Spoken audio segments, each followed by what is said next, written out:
Salut tous et toutes. Salut toutes et tous. C'est un petit post que j'ai envie de faire parce que les copines et les nanas qui ont envie de vivre en camion me posent toujours la même question sur la peur. Alors du coup, j'ai envie de faire un petit post sur la peur.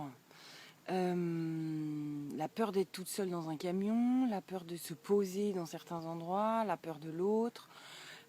Alors moi, j'ai une réponse très simple à ça. C'est qu'il y a deux types de peur, d'après moi pour l'instant. Et peut-être j'en oublie, et peut-être qu'il y en a d'autres que je ne connais pas. En tout cas, j'ai envie de parler de deux types de peur. Il y a la peur débile et abrutie, et il y a la peur sensible et qui donne de l'info. La peur débile et abrutie, j'utilise ces mots-là exprès parce que c'est la même peur que celle des enfants qui ont peur du crocodile ou du monstre sous leur lit. C'est une peur abrutie, c'est-à-dire c'est des conditionnements qui sont faits par la société pour abrutir la population et pour les empêcher de bouger. Je ne dis pas que les enfants sont abrutis avec leurs histoires de crocodile, je dis juste que c'est des peurs qui sont non raisonnées ou qui sont des peurs d'énergie à l'intérieur de soi. Et c'est un autre sujet. En tout cas, il n'y a pas de crocodile sous le lit. Ça paraît à peu près évident pour une énorme majorité de la population. Donc voilà, quand je pose mon camion et que j'ai peur de certaines choses, c'est intéressant de prendre le temps d'inspirer, d'expirer, de sentir si c'est une peur de conditionnement, parce que dès que je dis que je suis en camion, tout le monde me demande si j'ai pas peur. Donc à force, je me dis tiens, peut-être en fait ce serait raisonnable d'avoir peur.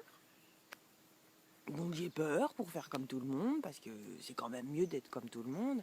Mais comme disait l'autre, c'est pas parce qu'ils sont une majorité à avoir tort qu'ils ont raison.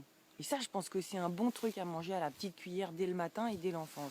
C'est pas parce qu'une majorité a tort qu'ils ont raison. Ce n'est pas parce qu'une majorité a tort qu'ils ont raison. Et ensuite, il y a la peur sensible et intuitive, c'est-à-dire qu'il y a des endroits où je suis, où je sens que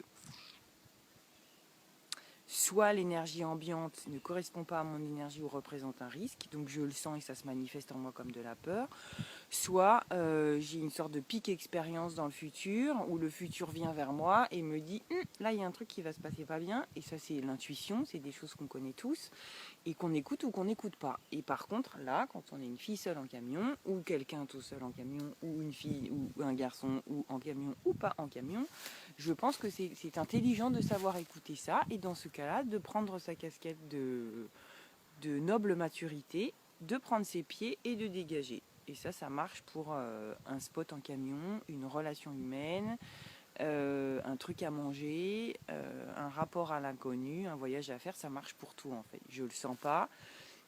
Est-ce que c'est de la peur de mes mémoires qu'il faut que je travaille et qu'il faut que je transmute, ou est-ce que c'est de la peur sensible qui me dit c'est pas le bon endroit, donc bouge de là.